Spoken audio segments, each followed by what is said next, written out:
Good morning. Third year geography के students का महाविद्यालय के यूट्यूब चैनल पर स्वागत है। आज हम जिस टॉपिक के बारे में बात करना चाह रहे हैं वो है भारत का अपवाह तंत्र। भारत का अपवाह तंत्र हमारी जो नदियां हैं उनसे जुड़ा हुआ चैप्टर है। भारत की नदियां हमारे देश की सभ्यता और संस्कृति का आधार मानी जाती हैं। साथ ही ये हमारे देश का पालना भी कहा जाता है। इन्हीं नदियों के किनारे हमारे देश की कई सभ्यताएं विकसित हुई हैं, जिसमें मोहनजोदड़ो, हड़प्पा, चुनहड़ादो, कालीबंगा, पीलीबंगा, आर्य सभ्यता, ये सारी सभ्यताएं हमारे इन नदी तटों पर ही इनकी उत्पत्ति हुई है। आज हम इसके अपवाह तंत्र के बारे में चर्चा करेंगे।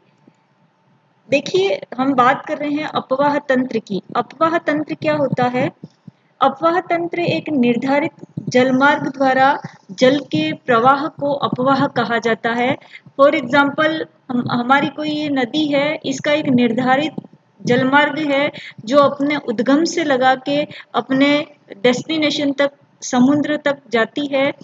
और इसी क्रम में जब इस जलमार्ग में कई सारे अपवाह तंत्र एक साथ जुड़ जाते हैं, कई नदियां क्रमिक रूप से इसके साथ जुड़ती है, तो वो पूरा सिस्टम जो है वो अपवाह तंत्र कहलाता है।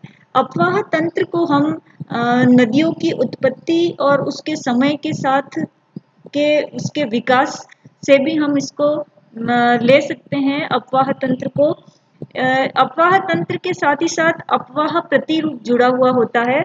अपवाह प्रतिरूप को हम क्षेत्र विशेष की नदियों के ज्यामितीय रूप तथा स्थानिक व्यवस्था को ले सकते हैं, जिसमें हम जालीनुमा अपवाह प्रतिरूप, अरीय अपवाह प्रतिरूप आदि प्रतिरूपों को, मतलब हमारे जब अपवाह तंत्र में हम ज्यामितीय रूप से उसको पढ़ते हैं। फॉर एग्जाम्पल, ये हमारा कोई एक जैसे हमारा छोटा नागपुर का पठार है। इस छोटा नागपुर के पठार पर जितनी भी नदियां निकलती है, उन नदियों का जो क्रम है वो अरीय है, यानी कि सभी नदियां इस उद्गम से निकलती है। छोटा नागपुर के पठार के चारों तरफ से इस तरीके से निकलती हैं। तो ये जो क्रम कहलाता है ज्यामितीय रूप में, ये अरीय क्रम कहलाता है। जबकि जो अपवाह तंत्र है वो नदी का एक निर्धारित जल मार्ग होता है और जल के उस प्रवाह को हम अपवाह कहते हैं। और उसी जलमार्ग में सब कई सारे जलमार्ग आपस में मिल जाते हैं, तो वो कहलाता है अपवाह तंत्र। फॉर एग्जाम्पल, ये हमारी मेन रिवर है। इस मेन रिवर से सब कई सारी सहायक नदियां इसमें आकर जब मिल जाती हैं, और इन सहायक नदियों की भी और उप सहायक नदियां जब इनमें मिलती हैं, तो ये पूरा जो तंत्र इस रिवर का बना, वो रिवर का तंत्र अपवाह तंत्र कहलाता है। नदी अपने उद्गम से लगा के समुद्र तक गिरती है। इन तीन उद्गम से लगा के समुद्र में गिरती है, वहां तक वो अपनी तीन अवस्थाओं से होके गुजरती है, जिसमें जब वो पर्वतों से होकर गुजरती है नदी, तब यहाँ उसका युवावस्था का रूप होता है। नदी जब पहाड़ों से मैदानी भागों में प्रवेश करती है, यहाँ वो प्रौढ़ावस्था में मानी जाती है। और जब मैदानों से वो समुद्र में गिरती है, तब उसको हम वृद्धावस्था में मानते हैं। तो इस प्रकार नदी है वो एक जीवित रूप में अपना संपूर्ण जीवन व्यतीत करती है, उद्गम से लगा के समुद्र में मिलने तक। और उसी में उसका अपवाह क्रम बनता है, एक नहीं कई हजारों नदियों और सब नदियों के साथ। नदियां अपनी युवावस्था, प्रौढ़ावस्था और वृद्धावस्था से जब एक अक्रमिक रूप से गुजरती हैं, तब विभिन्न प्रकार की भूआकृतिक स्थलाकृतियों का भी नदी है वो निर्माण करती है, जिसको हमने फिजिकल ज्योग्राफी में नदियों द्वारा बनने वाली स्थलाकृतियों में हमने उसको देखा था। आज हमें यहाँ पर भारत के अपवाह तंत्र की हम बात कर रहे हैं। तो भारत के अपवाह तंत्र को पढ़ने से पहले हम भारत के जो अपवाह तंत्र है उसको जल विभाजक रूप में अगर देखें, भारत के जो अपवाह तंत्र है उसको जल विभाजक का मतलब होता है किसी प्रदेश के जल प्रवाह को विशिष्ट दिशाओं में विभाजित करने वाला जो क्षेत्र होता है वो जल विभाजक कहलाता है। इसके आधार पर भारत को 3 भागों में जल प्रवाह में बांटा गया है। पहला अरब सागरीय अपवाह क्षेत्र, दूसरा बंगाल की खाड़ी का अपवाह क्षेत्र और तीसरा है अंतः प्रवाह क्षेत्र। हम भारत के जल विभाजक प्रवाह क्षेत्र या जल विभाजक रेखा की बात करते हैं तो जो भारत की मुख्य या हम कह सकते हैं भारत की प्रधान जो जल रेखा है, इसका आरंभ हिमालय के निकट, ये हमारा हिमालय है, इसके निकट यहाँ मानसरोवर झील है। इस मानसरोवर से प्रारंभ होकर यह हमारी जो महान जल विभाजक रेखा है वो इस तरीके से कामेत पर्वत से होती हुई ये शिमला में प्रवेश करती है। शिमला के पूर्व से पोतवार पठार में होती हुई ये अरावली पर्वत श्रेणी आपकी जो है उसके साथ साथ उदयपुर तक चलती है।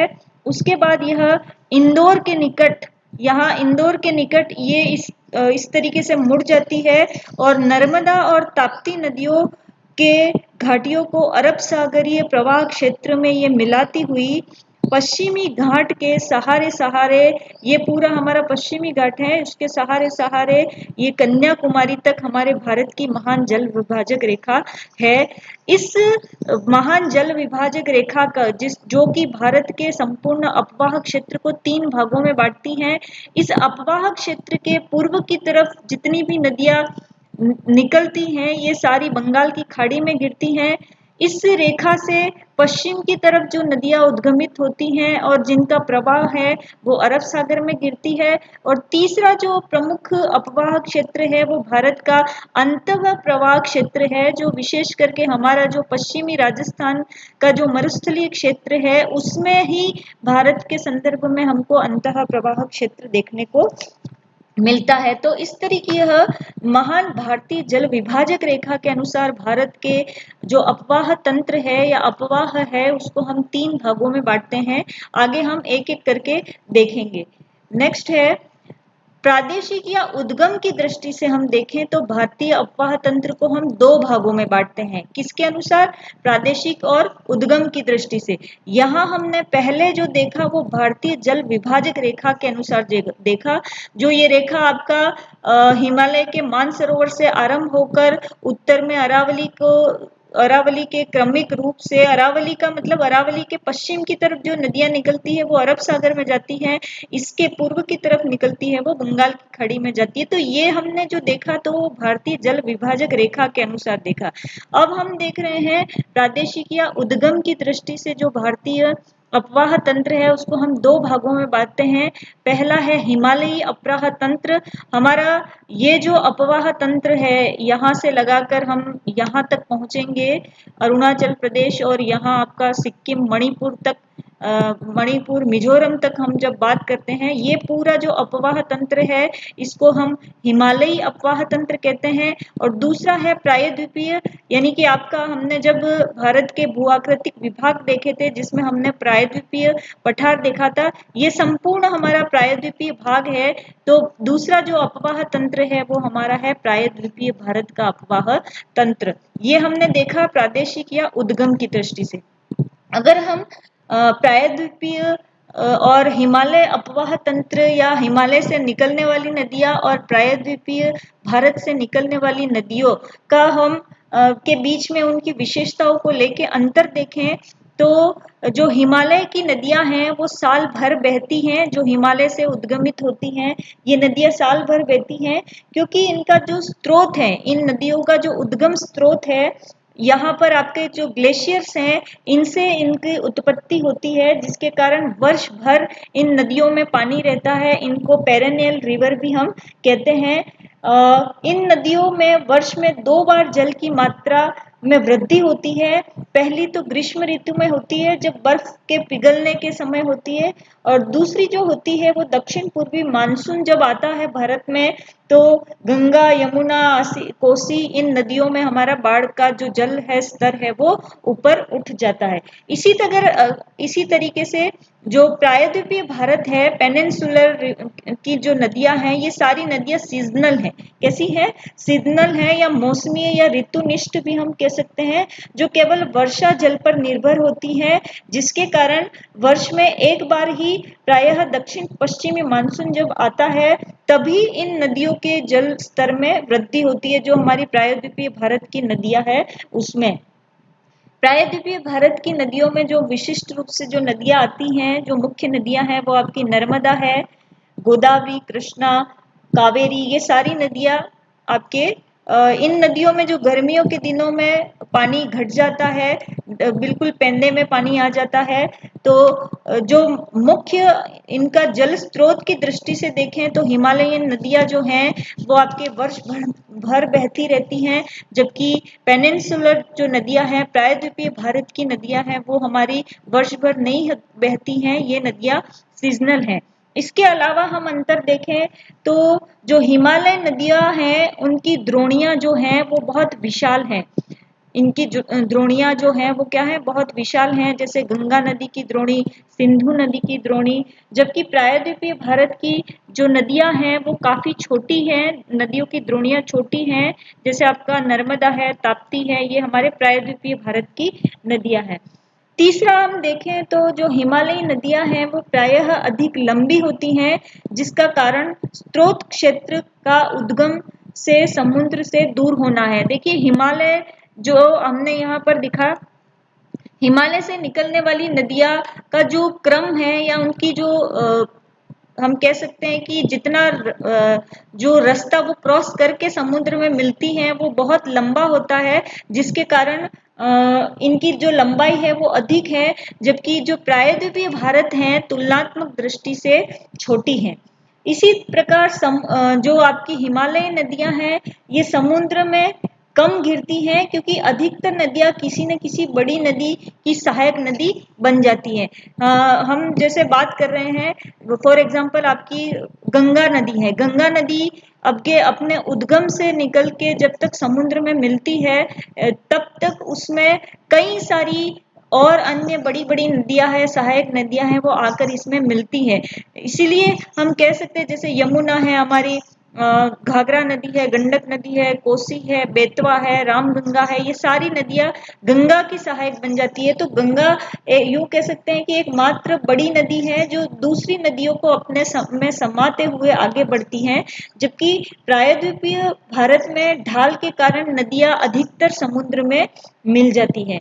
हिमालयी नदियों का जो स्रोत है, स्रोत से जब निकलती है हिमालयी नदियां तब वो गहरी घाटियों और गोर्ज का निर्माण करती हैं, जबकि जो प्रायद्वीपीय भारत की नदियां हैं वो उथली घाटी में बहती हैं, इसलिए गोर्ज और कैनियन का निर्माण नहीं करती हैं।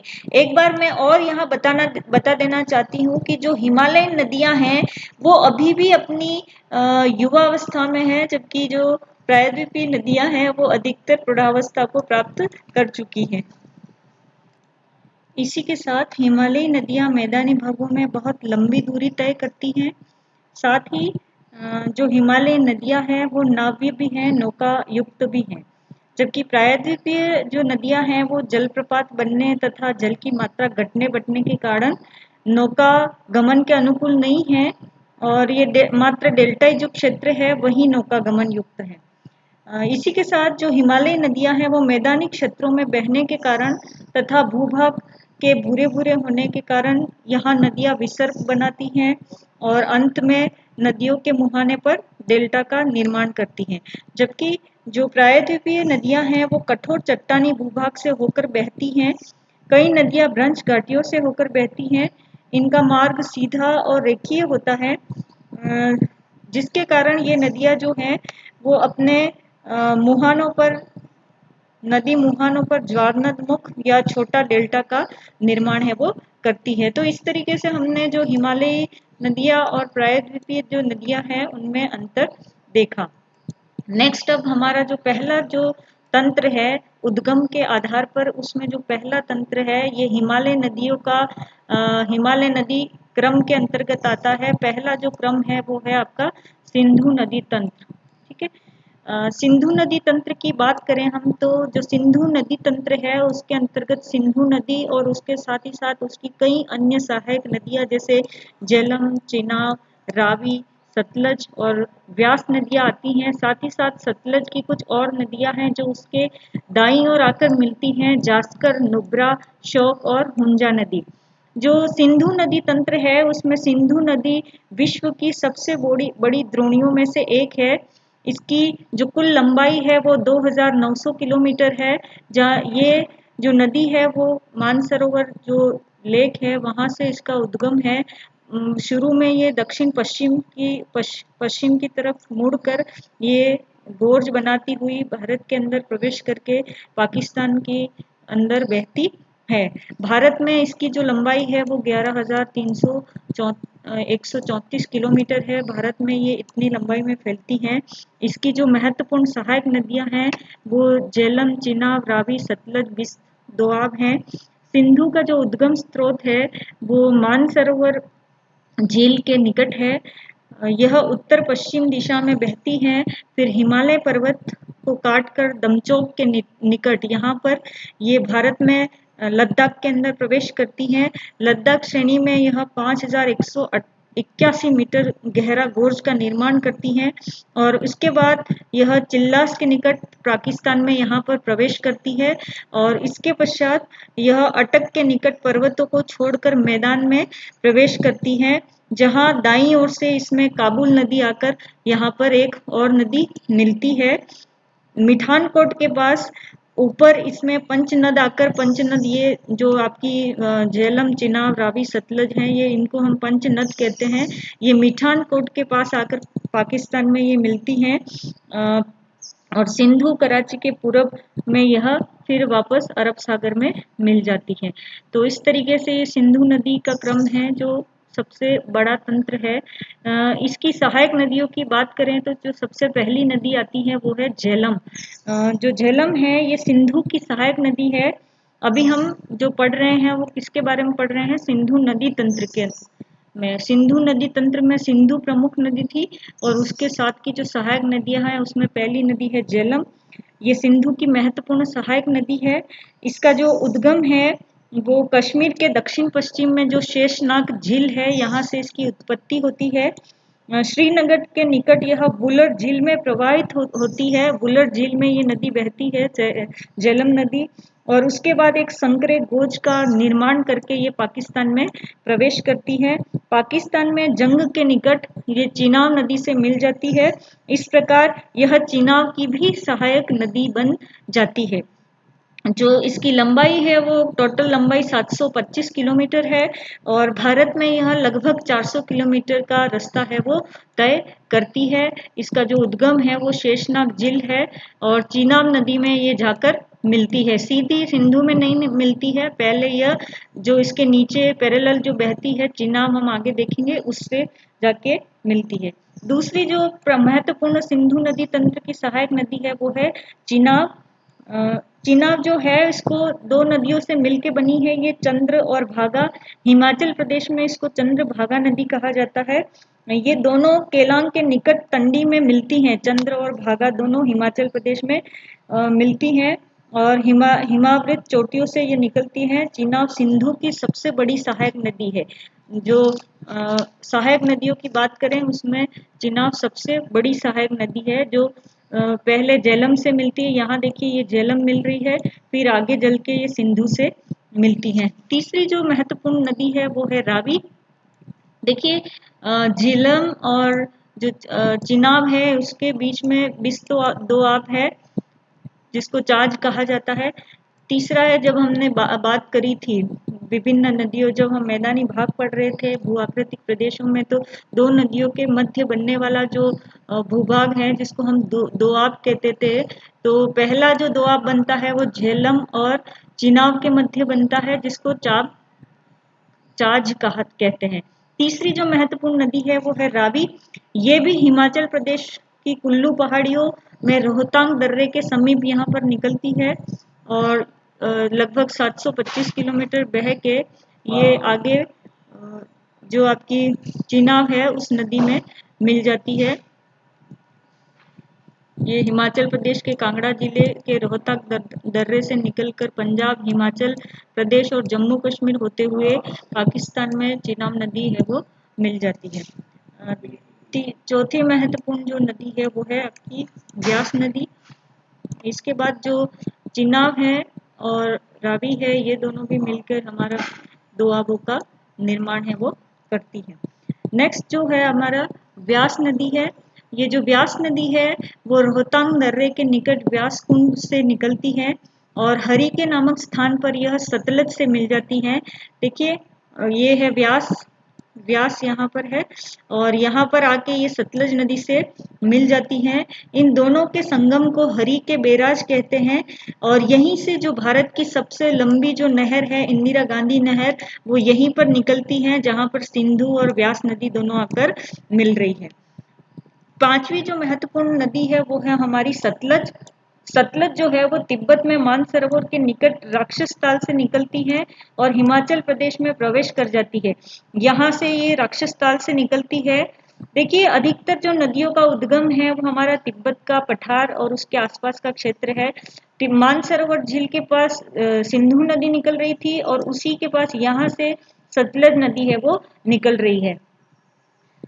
यह एक पूर्ववर्ती नदी है और हिमालय को काट कर ये शिपकिला दर्रे के पास भारत में प्रवेश करती हैं और इस तरीके से ये मुख्य रूप से इसका जो राज्य है वो हिमाचल प्रदेश और पंजाब से होकर ये बहती है और इधर से आने वाली व्यास से ये मिल जाती है। इस तरीके से आपकी सतलज, व्यास, इसके बाद आपकी रावी, चीनाब और झेलम, ये पांचों नदियां आके आपकी आगे पाकिस्तान में मिलती हैं, जहां इनको पंच नद के नाम से जाना जाता है। इस प्रकार जो ये नदियां हैं वो पांच महत्वपूर्ण नदियां हैं और जो ऊपर जो हमने देखी थी जांस्कर, नुब्रा, शोक, ये सारी नदियां जो हैं वो सिंधु नदी के दाईं तरफ से आके मिलने वाली नदी है, यानी कि आपका जम्मू जो कश्मीर है, लद्दाख है, यहाँ से आके मिलती हैं। ये जो पांचों नदियां हैं वो आपकी इस तरफ से आके मिलने वाली नदियां हैं। अगर हम ये मैंने पांचों आपको लिखे हैं।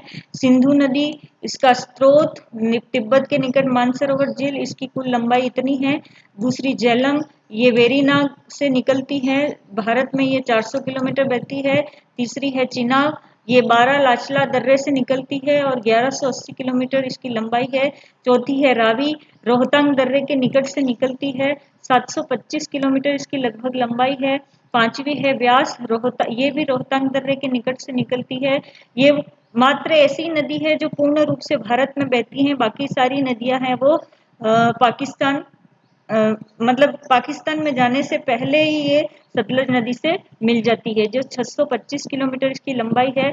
छठी है आपकी सतलज, जो राक्षस ताल से निकलती है मानसरोवर झील के पास से। भारत में ये 1025 किलोमीटर लंबी फैलती है। इसी के साथ साथ हम इस सिंधु नदी जो तंत्र है उससे जुड़ी हुई जितनी नदी घाटी परियोजनाएं हैं, नदी घाटी परियोजनाएं की भी हम बात करते हैं, किन किन नदियों पे कौन कौन सी नदी घाटी परियोजनाएं बनी हैं, क्योंकि कभी कभी कंपटीशन एग्जाम में आता है। मैं सिर्फ यहाँ पर आपको कौन सा परियोजना है और किस नदी पर बनी है उतना ही बताऊंगी। सबसे पहली जो बड़ी परियोजना है वो है आपकी भाखड़ा नांगल। ये दो अलग अलग उसमें बनी हुई है। एक भाखड़ा है, जब ये सतलज नदी आपके बह के आती है तो पहले आपका भाखड़ा का निर्माण किया गया है और उसके थोड़ी आगे नांगल का निर्माण किया गया है। भाखड़ा के इधर जो आपका जल इकट्ठा हुआ है, जो डैम बन के जो पूरा सरोवर बना है, उसको गोविंद सागर नाम दिया गया है। और इसी के आगे आपका जो नांगल है वो है, ये ऐसा बांध है जो भाखड़ा जो बांध है वो विश्व का सबसे दूसरा ऊंचा बांध है, जो कि इसका निर्माण जो है वो सतलज नदी पर हुआ है। दूसरी जो महत्वपूर्ण परियोजना है इंदिरा गांधी नहर परियोजना या राजस्थान नहर, आप सभी जानते हैं ये पश्चिमी राजस्थान को कवर करती है पूरी परियोजना। ये व्यास और सतलज नदी के संगम पर हरि के बैराज के से निकाली गई है। तीसरी जो परियोजना है वो पोंग, ये व्यास नदी पर बनाई गई है, कहाँ पर, हिमाचल प्रदेश में। चौथी जो परियोजना है वो चौमेरा परियोजना है, ये रावी नदी पर बनाई गई है और ये भी जो परियोजना है ये हिमाचल प्रदेश में है और इसका जो मुख्य उद्देश्य है वो है जल विद्युत उत्पादन। ठीक है। नेक्स्ट है थीन परियोजना। इन परियोजनाओं के बारे में कभी कभी एग्जाम में पूछा जाता है कि ये परियोजना किस नदी पर है और किस राज्य में है। तो इस परियोजना का जो निर्माण है वो पंजाब में पठानकोट के निकट रावी नदी पर हुआ है। देखिए चमेरा रावी पर, थीनवी रावी पर। तीसरा छठा है नाथपा चाकरी परियोजना, इसका निर्माण सतलज नदी पर हिमाचल प्रदेश में किया गया है। सातवां है सलाल परियोजना, इस परियोजना का निर्माण चीनाब नदी पर जम्मू कश्मीर में किया गया है। आठवीं जो परियोजना है वो बगलीहार परियोजना है, इसका निर्माण भी चीनाब नदी पर जम्मू कश्मीर में किया गया है। नवा जो परियोजना है वो दुल्हन परियोजना है, इसका निर्माण भी चीनाब नदी पर जम्मू कश्मीर में किया गया है। 10वीं परियोजना तुलबुल परियोजना है, इसका निर्माण झेलम नदी पर जम्मू कश्मीर में राज्य में किया गया है। गुलर झील पर यह बांध बनाया गया है, इसलिए इसको गुलर बराज परियोजना भी इसको कहते हैं। और अंतिम जो परियोजना है जो सिंधु नदी तंत्र की, वो है आपकी उरी परियोजना। यह परियोजना जम्मू कश्मीर में बारामूला जिले में बनी हुई है और इसका निर्माण भी झेलम नदी पर किया गया है। तो इस तरीके से आपको ये ध्यान रखना है कौन सी परियोजना है, कहाँ है। एक बार मैं आपको यहाँ बता देना चाहूंगी कि किस तरीके से ये प्रवाह। सबसे पहले